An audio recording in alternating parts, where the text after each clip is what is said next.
जय हिंद दोस्तों। Mission Rajgir YouTube channel में आप सभी का स्वागत है।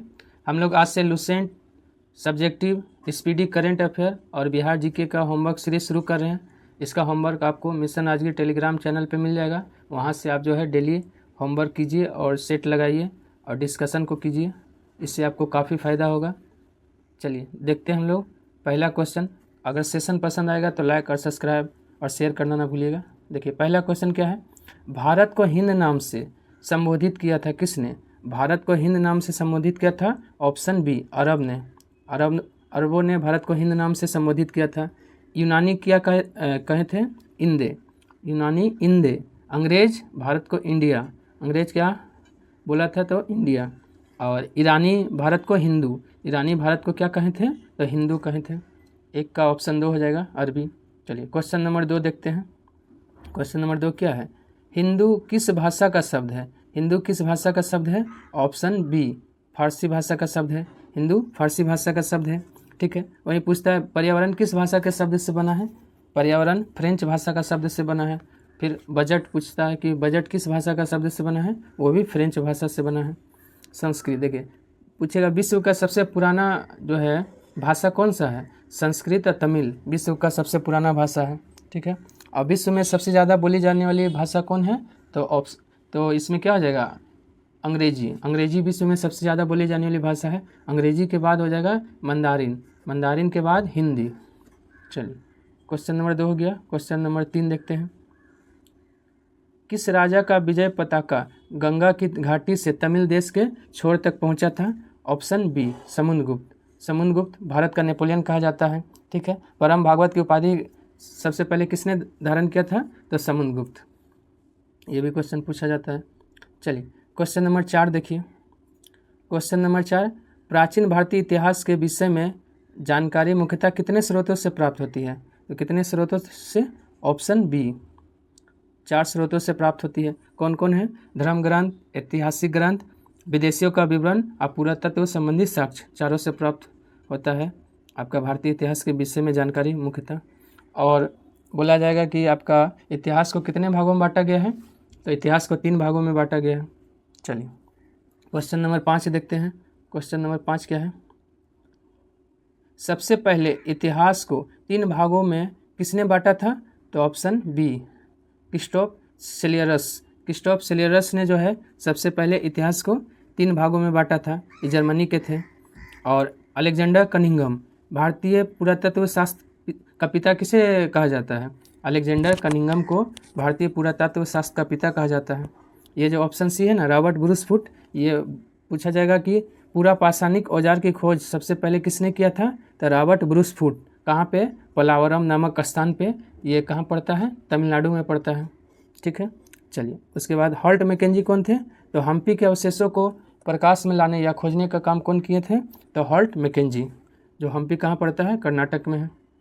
चलिए होमवर्क को आप थोड़ा सा भी देख लीजिएगा और डिस्कशन को अच्छे से देख लीजिए तो आपको बहुत सारा क्वेश्चन जो है अच्छा से याद हो जाएगा। चलिए क्वेश्चन नंबर 5 हो गया। 6 देखते हैं। ऋग्वेद में कितनी ऋचाएँ हैं? ऋग्वेद में कितनी ऋचाएँ बताना है। ऑप्शन सी हो जाएगा 10,462। 10,462 ऋचाएँ हैं ऋग्वेद में। ठीक है। ऋग्वेद में मंडल कितना है? ऋग्वेद में 10 मंडल है। ऋग्वेद में कितना सूक्त है? तो ऋग्वेद में 1028 सूक्त है। और 250 क्या है? तो 250 आपका ऋग्वेद में इंद्र के लिए कितने ऋचाओं का जो है प्रयोग किया गया है? तो 250। वही अग्नि के लिए पूछा जाए तो 200। चलिए क्वेश्चन नंबर 7 देखते हैं। किसके पाठ्यकर्ता को अर्धवायु कहा जाता है? किसके पाठ्यकर्ता को? ऑप्शन बी हो जाएगा यजुर्वेद के पाठ्यकर्ता को अर्धवायु कहा जाता है। वहीं ऋग्वेद के पाठ्यकर्ता को होत्रु कहा जाता है। सामवेद के पाठ्यकर्ता को उदात्री। सामवेद के पाठ्यकर्ता को उदात्री। और अर्थवेद के पाठ्यकर्ता को ब्रह्मा। चारों हो गया। चलिए क्वेश्चन नंबर 8 देखते हैं। अर्थवेद का प्रतिनिधि सूत्र किसे माना जाता है? तो ऑप्शन बी हो जाएगा पृथ्वी सूक्त को अर्थवेद का प्रतिनिधि सूत्र माना जाता है। ठीक है। साकल क्या है? तो साकल के बारे में पूछेगा कि ऋग्वेद से संबंधित जीवित शाखा कौन है? तो साकल। और कृष्ण देखिए आपका यजुर्वेद है ना, यजुर्वेद को 2 भागों में बांटा गया है, कृष्ण यजुर्वेद और शुक्ल यजुर्वेद। चलिए क्वेश्चन नंबर 9 देखते हैं। यजुर्वेद का ब्राह्मण ग्रंथ कौन सा है? यजुर्वेद का ब्राह्मण ग्रंथ के बारे में बताना है तो ऑप्शन ई हो जाएगा। ऑप्शन ई और बी दोनों, क्योंकि तैत्तिरीय और शतपथ यजुर्वेद का ब्राह्मण ग्रंथ है, तैत्तिरीय और शतपथ। और वही पूछेगा ऐत्रेय किसका है? ऐत्रेय और कौशिकी, ऐत्रेय और कौशिकी किसका है? ऋग्वेद का ब्राह्मण ग्रंथ है। और पंचविश तो सामवेद का, पंचविश किसका है? सामवेद का ब्राह्मण ग्रंथ है। चलिए क्वेश्चन नंबर 10 देखते हैं।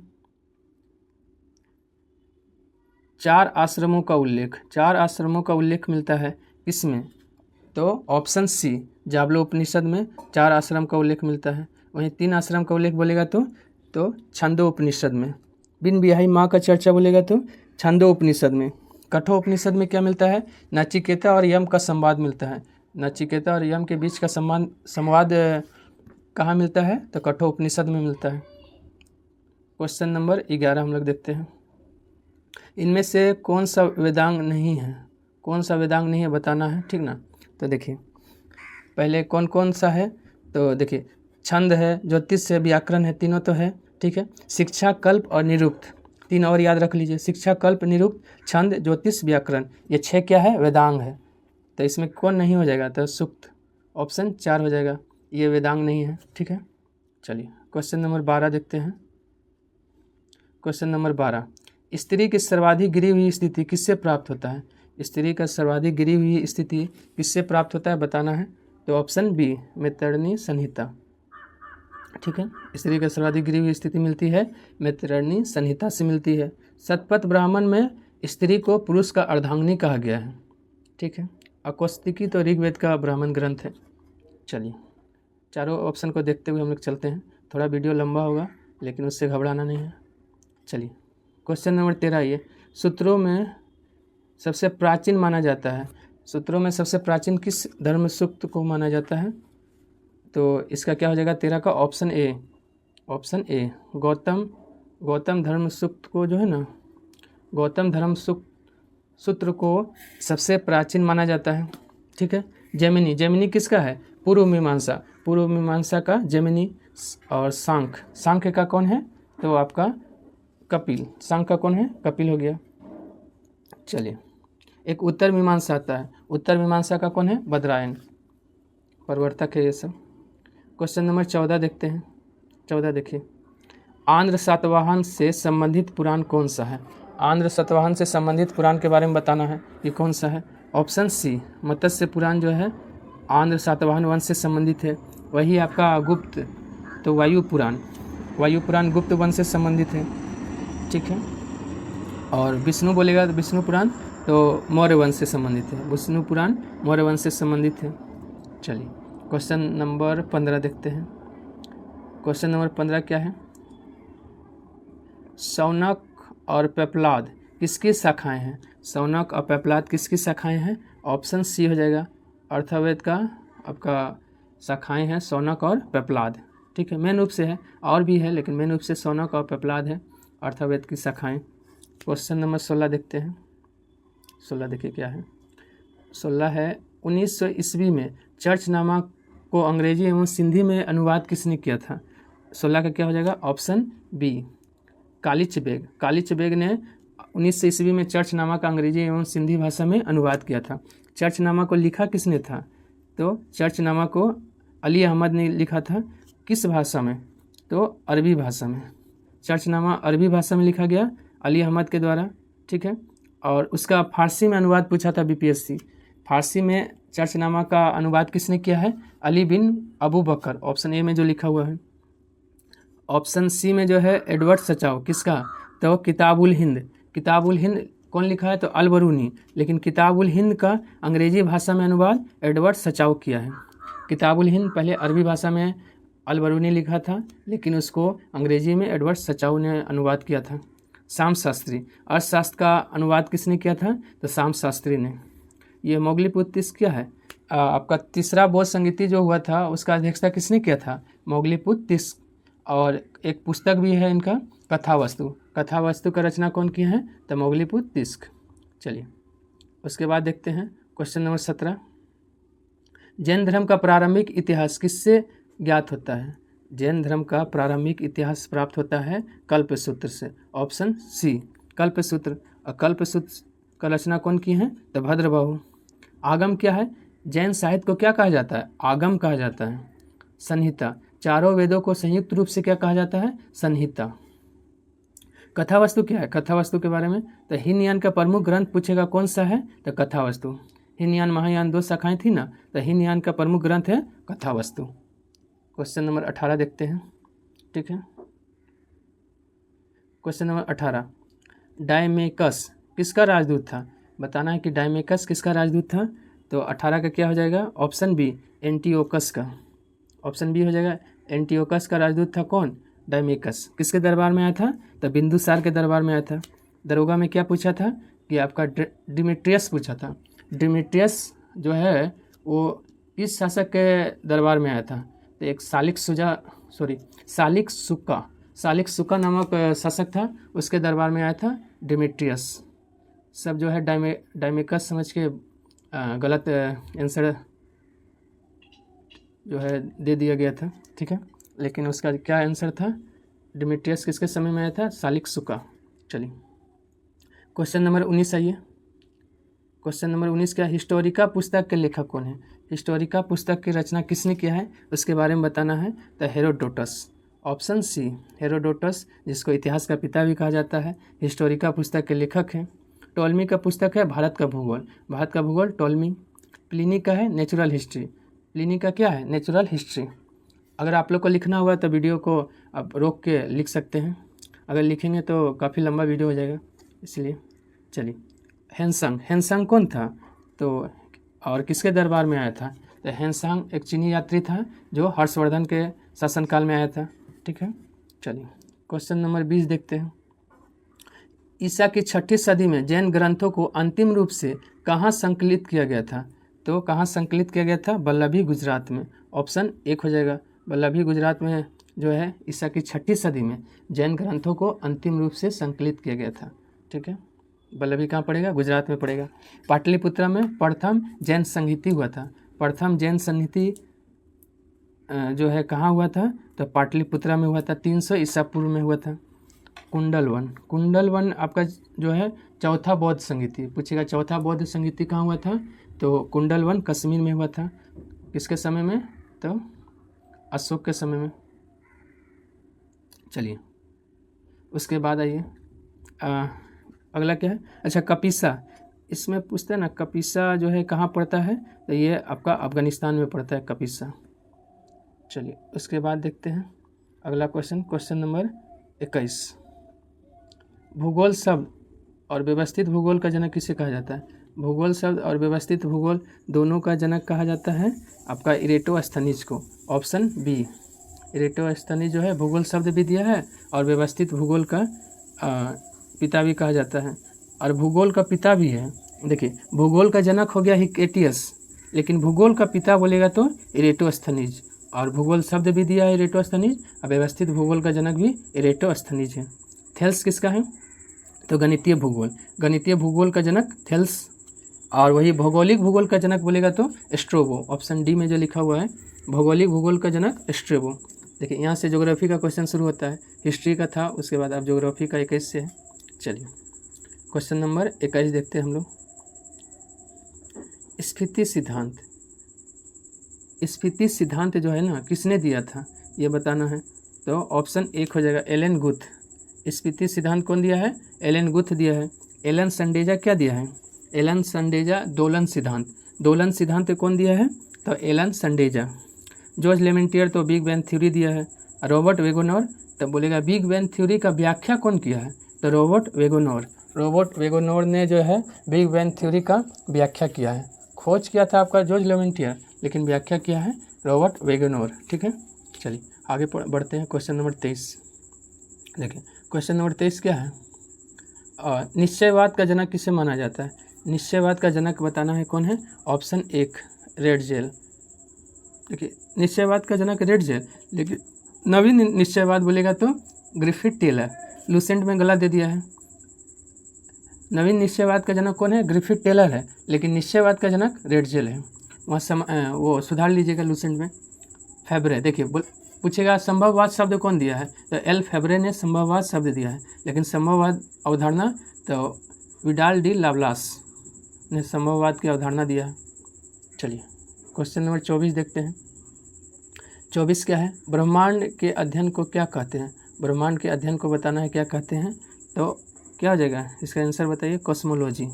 ऑप्शन बी हो जाएगा, कॉस्मोलॉजी कहते हैं ब्रह्मांड के अध्ययन को।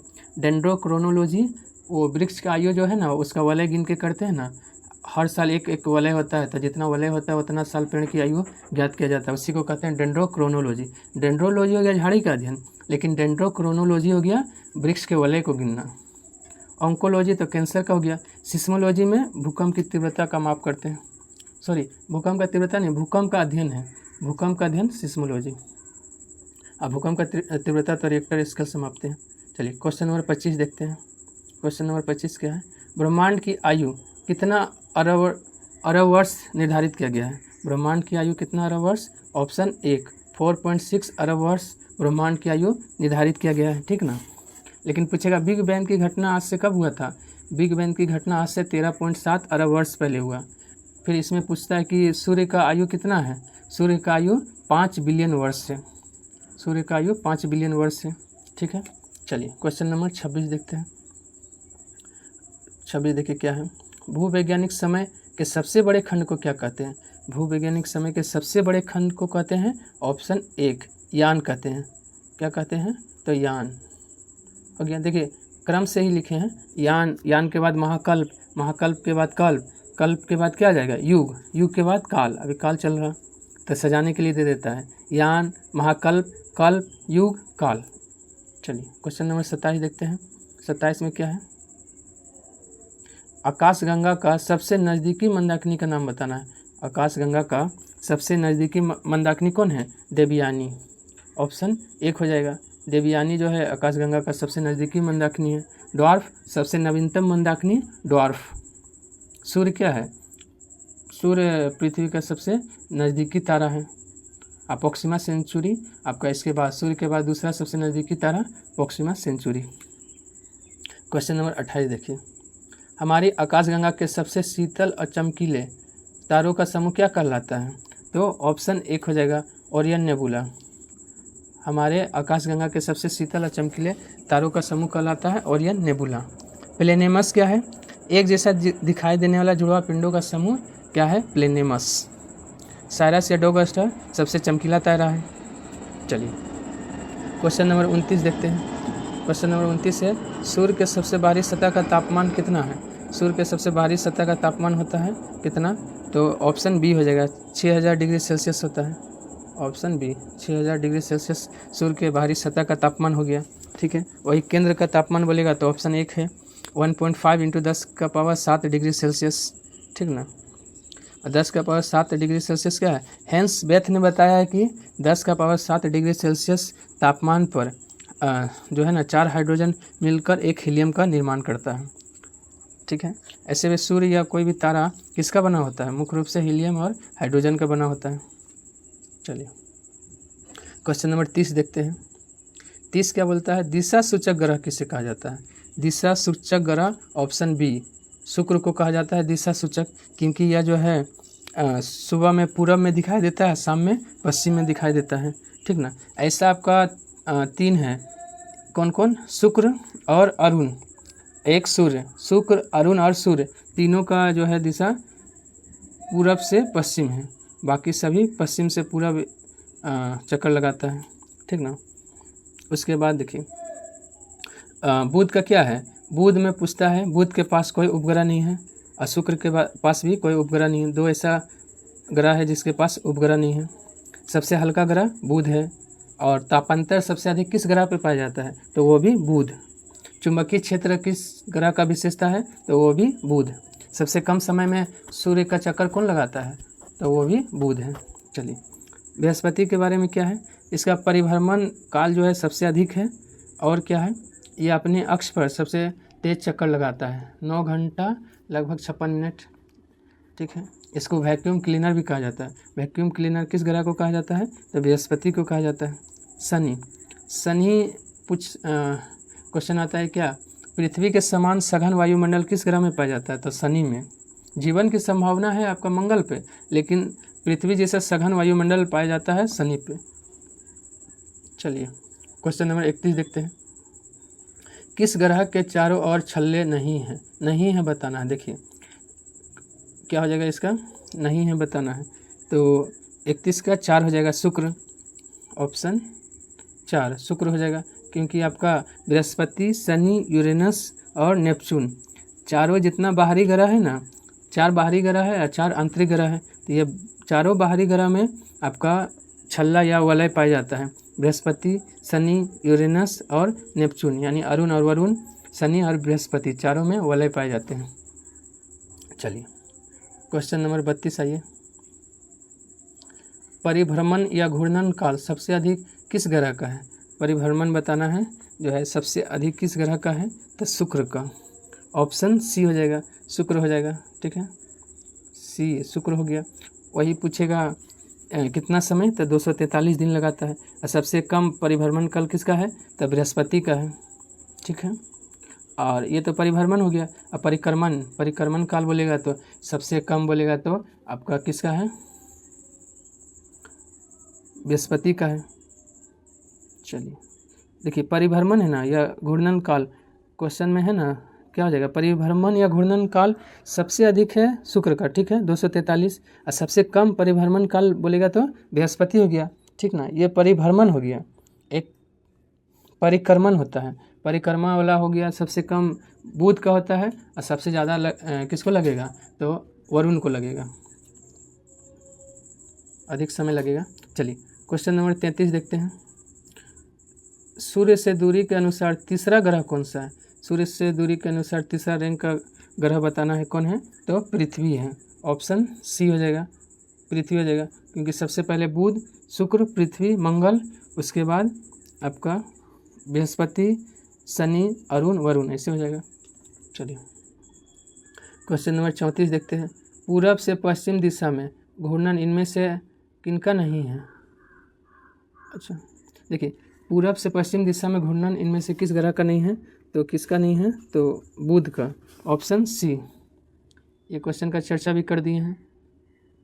बुध का, बुध ग्रह का जो है ना आपका इसका घूर्णन जो है पूरब से पश्चिम ना होकर पश्चिम से पूरब है। बाकी शुक्र, अरुण और सूर्य तीनों पूरब से पश्चिम घूमता है। चलिए क्वेश्चन नंबर 35 देखिए। सूर्य का व्यास पृथ्वी का व्यास का कितना है? देखिए सूर्य का व्यास पृथ्वी के व्यास का कितना है ये बताना है, तो 110 गुना है, ऑप्शन बी हो जाएगा, 110 गुना है। ठीक है, क्वेश्चन नंबर 36 आइए। क्रमबद्ध भूगोल का जनक किसे कहा जाता है? क्रमबद्ध भूगोल का जनक पूछेगा तो अलेक्जेंडर वान हम्बोल्ट, ऑप्शन बी हो जाएगा, हम्बोल्ट को कहा जाता है क्रमबद्ध भूगोल का जनक। मार्टिन बेहम कौन है? तो विश्व ग्लोब का निर्माता मार्टिन बेहम को कहा जाता है। कार्ल ओ सावर सांस्कृतिक भूगोल का जनक, कार्ल ओ सावर। पोलिडोनियम भौतिक भूगोल का जनक, पोलिडोनियम को कहा जाता है। चलिए क्वेश्चन नंबर 37 देखिए। 37 क्या है? लेटा ग्रह किसे कहते हैं? लेटा हुआ ग्रह किसे कहा जाता है? ऑप्शन ए अरुण को कहा जाता है, क्योंकि अरुण का झुकाव इतना है ना कि देखने में वो लेटा हुआ लगता है। अरुण सबसे ज़्यादा झुका हुआ कौन सा ग्रह है? अरुण, यानी इंग्लिश में यूरेनस हो गया। और सबसे कम झुका हुआ ग्रह शुक्र, सबसे कम कौन झुका हुआ है? शुक्र, और सबसे ज़्यादा अरुण झुका हुआ है। चलिए क्वेश्चन नंबर 38 देखिए। पार्थिव या आंतरिक ग्रह किसका बना होता है? पार्थिव या आंतरिक ग्रह चट्टान का बना होता है, ऑप्शन सी। पार्थिव या आंतरिक ग्रह हो गया आपका चट्टान का बना होता है। ठीक है, उसके बाद देखिए अब बाह्य ग्रह किसका बना होता है? तो गैस और तरल का बना होता है बाह्य ग्रह। 4 बाह्य ग्रह है और 4 आंतरिक ग्रह है। क्वेश्चन नंबर 39 है।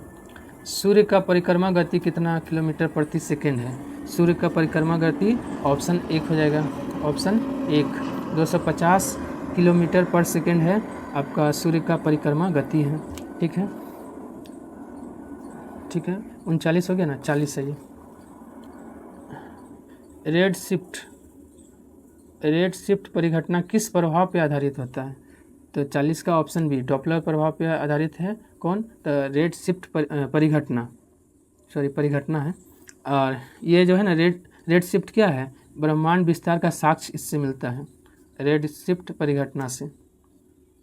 चलिए क्वेश्चन नंबर 41 आइए। अब यहाँ से पॉलिटी शुरू हो गया, ठीक है, ज्योग्राफी खत्म, अब आइए पॉलिटी। पहली बार कंपनी के प्रशासनिक और राजनीतिक कार्यों को मान्यता मिली किस अधिनियम के द्वारा मिली? तो ऑप्शन 1 1773 के अधिनियम के द्वारा सबसे पहले जो है कंपनी के प्रशासनिक और राजनीतिक कार्य को मान्यता मिला है। केंद्रीय प्रशासन की नींव भी रखा गया है, तो 1773 का आपका रेगुलेटिंग एक्ट के द्वारा। और व्यापार, भारतीयों से व्यापार और रिश्वत लेना बंद किया गया आपका 1773 का रेगुलेटिंग एक्ट के द्वारा ही।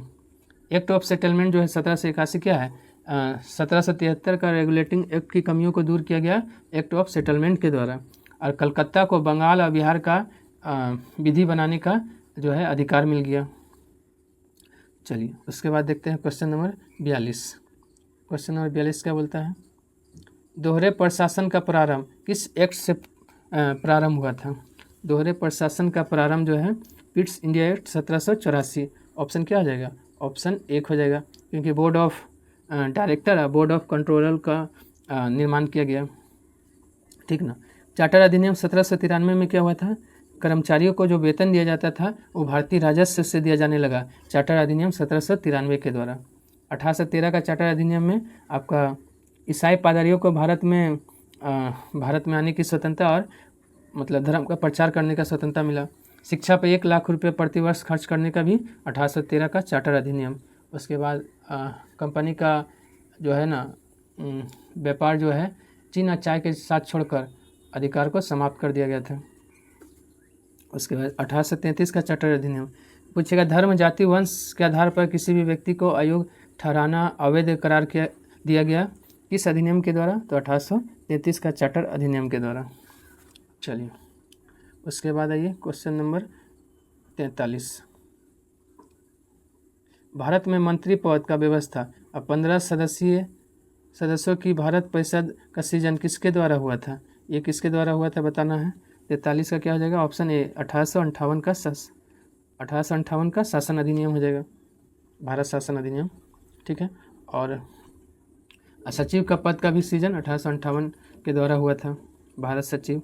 1853 का चार्टर अधिनियम, इसमें क्या हुआ था? नामजदगी का सिद्धांत समाप्त करके खुली प्रतियोगिता परीक्षा के आधार पर सिविल सेवकों की भर्ती शुरू हुआ था, ठीक है। चलिए क्वेश्चन नंबर 44 आइए। क्वेश्चन नंबर 44 क्या बोलता है? भारत में महालेखा परीक्षक की नियुक्ति किसके द्वारा किया जाता है? भारत में महालेखा परीक्षक की नियुक्ति किसके द्वारा उस समय किया गया था? ऑप्शन 1 1919 का भारत शासन अधिनियम, 1919 का भारत शासन अधिनियम के द्वारा महालेखा परीक्षक की नियुक्ति किया गया था, ठीक ना। सचिव को यह अधिकार दिया गया था। 1919 का भारत परिषद अधिनियम में क्या हुआ था? सांप्रदायिक निर्वाचन का जनक कहा जाता है 1919 का मार्ले मिंटो सुधार को। 1892 का भारत परिषद अधिनियम पूछेगा, अप्रत्यक्ष चुनाव प्रणाली की शुरुआत। अब भारतीयों को बजट पर बहस करने की स्वतंत्रता दिया गया 1892 का भारत परिषद अधिनियम के द्वारा, ठीक है। क्वेश्चन नंबर 45 है। लॉर्ड मैकाले की अध्यक्षता में कब विधि आयोग का गठन हुआ था? लॉर्ड मैकाले की अध्यक्षता में प्रथम विधि आयोग का गठन ऑप्शन 1 1834 में, 1834 में प्रथम विधि आयोग का गठन किया गया था। 1843 में दास प्रथा का उन्मूलन हुआ था। 1926 में आपका संघ लोक सेवा आयोग का गठन हुआ था ली कमीशन की सिफारिश पर। चलिए 1935 अधिनियम से जो है भारत का संविधान का अधिकांश भाग को ले लिया गया था, लगभग 250 से अधिक अनुच्छेद को इसमें भारतीय संविधान में 1935 के अधिनियम के द्वारा ले लिया गया, 1935 के अधिनियम से ले लिया गया। चलिए क्वेश्चन नंबर 46 है। इनमें से किस भारतीय को 1862 में विधान परिषद में नामित नहीं किया गया? नहीं है, देखिए ध्यान से पढ़िएगा, एग्जाम में भी इसी तरह गलती हो जाता है। तो इसमें कौन हो जाएगा? तो देखिए सत्येंद्र प्रसाद सिन्हा, ये तो इनको नामित किया ही गया था। कहाँ से? तो ये आपका सत्येंद्र प्रसाद सिन्हा को नहीं नामित किया गया था, आपका देव नारायण सिंह को नामित किया गया था बनारस से, नरेंद्र सिंह पटियाला से और दिनकर राव, तीनों को नामित किया गया था 1862 में विधान परिषद में, ठीक ना। तो इसमें इसका क्या हो जाएगा आंसर? 46 का 1 सत्येंद्र प्रसाद सिन्हा हो जाएगा। 47 है ये। ब्रिटिश भारत में महिलाओं को वोट देने का अधिकार कब मिला? ब्रिटिश भारत में महिलाओं को वोट देने का अधिकार ऑप्शन 1 1921 में मिला। अधिनियम था 1919 का, अधिनियम के द्वारा 1921 में। हालांकि पहली बार वोट का प्रयोग महिलाओं ने 1926 में किया था। चलिए क्वेश्चन नंबर देखते हैं हम लोग 48। कलकत्ता उच्चतम न्यायालय के प्रथम मुख्य न्यायाधीश कौन थे? Option 4 sir Elijah Aamby Calcutta उच्चतम न्यायालय के प्रथम मुख्य न्यायाधीश थे। गठन कब हुआ था? 1774 में। क्वेश्चन नंबर 49 देखिए। 49 में क्या है? भारत शासन अधिनियम के समय इंग्लैंड के प्रधानमंत्री कौन थे? भारत शासन अधिनियम 1919 के समय इंग्लैंड का प्रधानमंत्री थे लॉर्ड जॉर्ज। ऑप्शन बी हो जाएगा। ठीक है, वही पूछेगा आपका कि क्या तो 1857 की क्रांति के समय इंग्लैंड का प्रधानमंत्री पामस्टन था। क्लेमेंट एटली का भारत की आज़ादी के समय, विंस्टन चर्चिल भारत छोड़ो आंदोलन के समय थे। चलिए क्वेश्चन नंबर 50 देखते हैं। बक्सर का युद्ध कब हुआ था? छोटा डेट के साथ बताना है। बक्सर का युद्ध 22 अक्टूबर, बक्सर तो 22 अक्टूबर 1764 में हुआ है बक्सर का युद्ध। ऑप्शन बी हो जाएगा। वही 23 जून 1757 को प्लासी का युद्ध हुआ है। 1760 में कौन सा युद्ध हुआ है? तो वांडीवास का युद्ध हुआ है। चलिए क्वेश्चन नंबर 51 देखते हैं। यहाँ तक हो गया। अब साइंस का क्वेश्चन फिजिक्स का है। देखिए घन कोण का एसआई मात्रक क्या है? घन कोण का एसआई मात्रक ऑप्शन बी स्टेरेडियन। स्टेरेडियन है घन कोण का। रेडियन किसका है? समतल कोण का। कैंडेला ज्योति तीव्रता का। मोल पदार्थ का परिमाप का। मोल किसका है? पदार्थ का परिमाप का। मोल किसका है? पदार्थ का परिमाप का हो गया। चलिए क्वेश्चन नंबर 52 देखिए।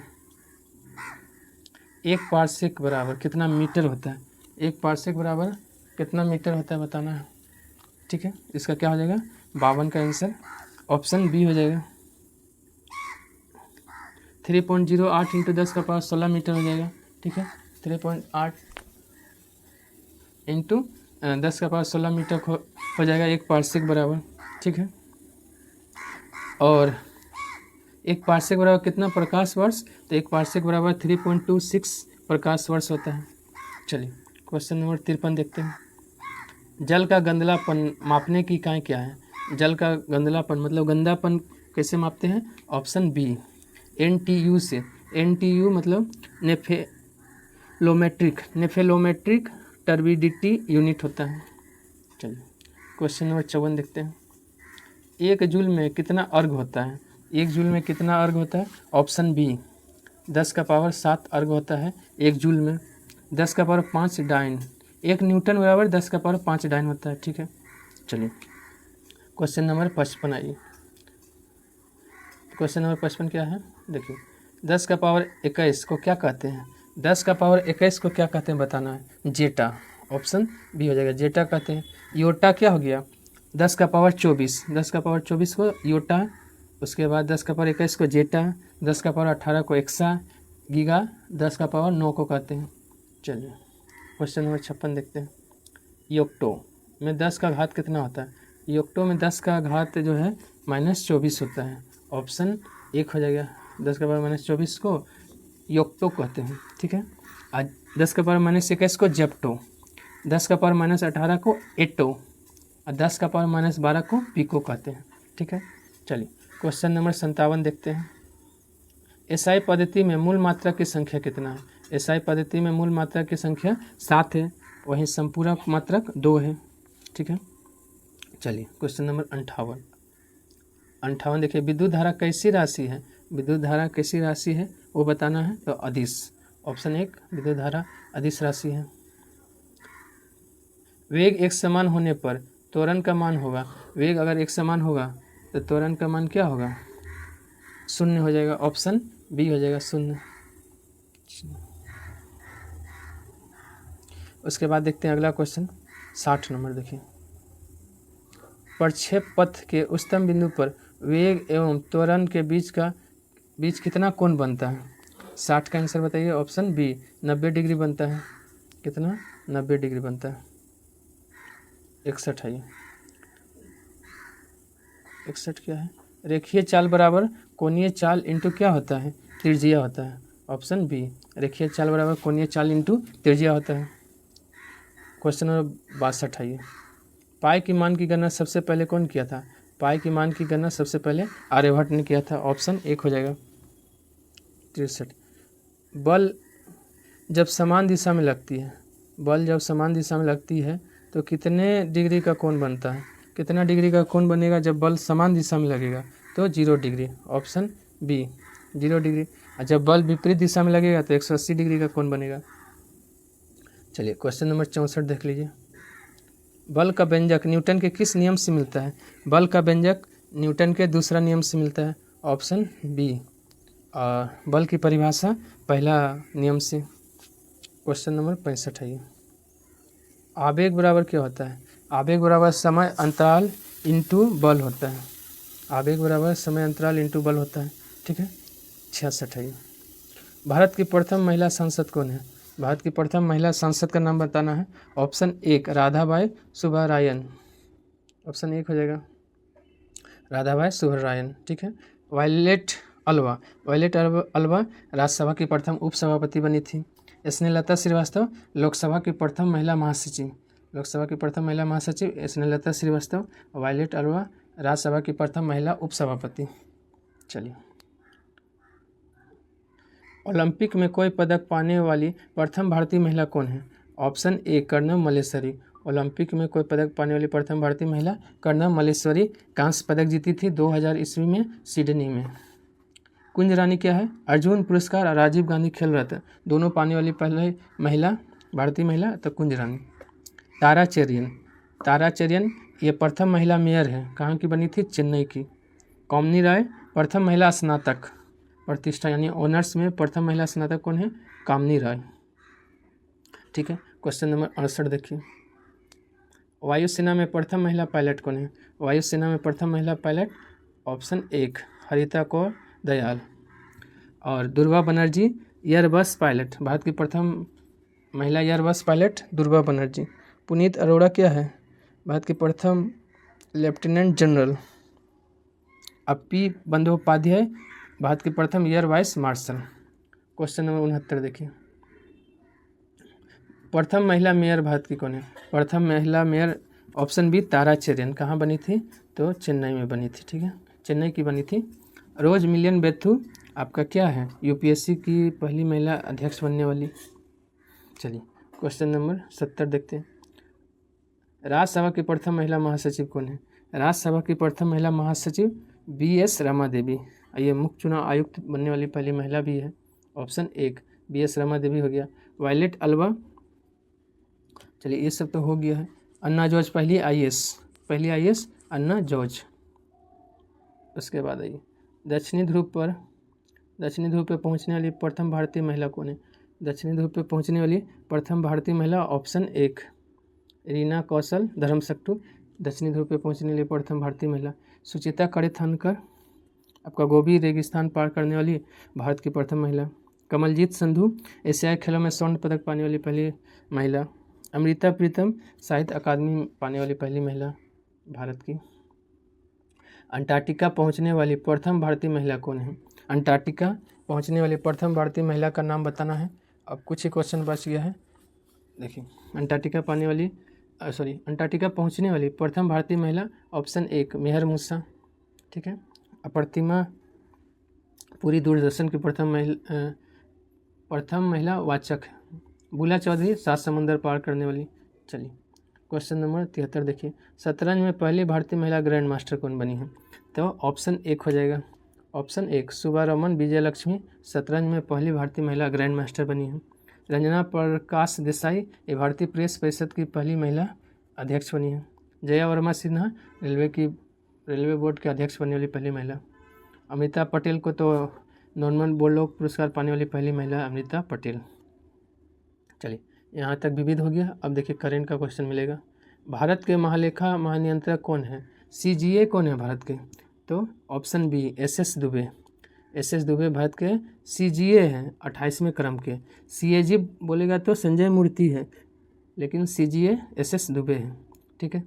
चलिए क्वेश्चन नंबर 75 आइए। संघ लोक सेवा आयोग के अध्यक्ष कौन है? संघ लोक सेवा आयोग के वर्तमान में अध्यक्ष अजय कुमार। ऑप्शन 1 हो जाएगा अजय कुमार है यूपीएससी के। दिनेश माहेश्वरी 23वां विधि आयोग के अध्यक्ष। विजय राहटकर महिला आयोग के अध्यक्ष। और एस गोपाल कृष्णन एसएससी के अध्यक्ष हैं, वर्तमान में एसएससी बहुत चर्चा में है, याद रखिएगा एस गोपाल कृष्णन। भारत के विदेश सचिव हैं, भारत का विदेश सचिव का नाम बताना है, कौन है? विक्रम मिश्री। विक्रम मिश्री भारत के विदेश सचिव हैं 35वां क्रम के। टीवी सोमनाथन कैबिनेट सचिव हैं। शक्तिकांत दास जानवे करते हैं। अजय सेठ वित्त सचिव हैं। चलिए क्वेश्चन नंबर 77, आईबी के निर्देशक हैं। चलिए आईबी का निर्देशक बताना है, तपन कुमार डेका। ऑप्शन 1 हो जाएगा, तपन कुमार डेका आईबी के हैं। रवि सिन्हा रॉ के हैं और सदानंद दाते एनआईए के हैं और राहुल नवीन ईडी के। चलिए क्वेश्चन नंबर 78 आइए, एआई प्रोजेक्ट मोरनी को किसने लॉन्च किया है? मोरनी को लॉन्च किया है गूगल डीप माइंड। एआई का फुल फॉर्म होता है आर्टिफिशियल इंटेलिजेंस। जन्मदाता किसको माना जाता है? जॉन मैकार्थी को। क्वेश्चन नंबर 79 आइए, मास्टर कार्ड ने किस देश में भुगतान पास की सेवा शुरू किया? पास की सेवा मास्टर कार्ड ने भारत में शुरू किया। ऑप्शन सी भारत हो जाएगा। क्वेश्चन नंबर 80 आइए, 40वां हॉकी इंडिया, 40वां हॉकी इंडिया कांग्रेस का आयोजन कहाँ किया गया है? तो ये कहाँ किया गया है? 80 का लखनऊ। ऑप्शन 1 हो जाएगा, लखनऊ में किया गया है। ठीक है।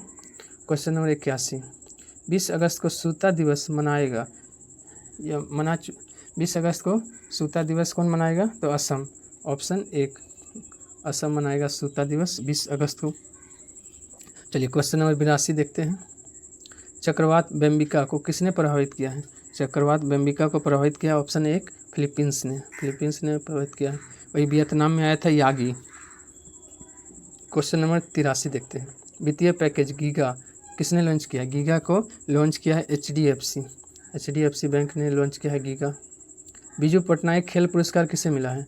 बीजू पटनायक खेल पुरस्कार मिला है, ये किसको मिला है? तो ऑप्शन 1 हो जाएगा, नालको का स्थापना कब हुआ था? 1981 में। चलिए अगला क्वेश्चन देखते हैं, सिंगापुर साहित्य पुरस्कार किससे मिला है? सिंगापुर साहित्य पुरस्कार मिला है प्रशांति राम को मिला है सिंगापुर साहित्य पुरस्कार। संविधान मंदिर कहाँ बना है? संविधान मंदिर बना है मुंबई में। ऑप्शन 1 मुंबई में बना है संविधान मंदिर, लेकिन संविधान पार्क बोलेगा तो नागपुर में। क्वेश्चन नंबर 87, हल्दी की नई प्रजाति मिली है नागालैंड में मिला है।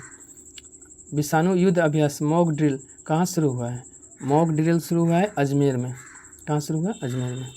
चलिए क्वेश्चन नंबर 89 देखिए, 7 सितंबर को स्वतंत्रता दिवस मनाएगा, कौन मनाता है 7 सितंबर को अपना स्वतंत्रता दिवस? ब्राज़ील।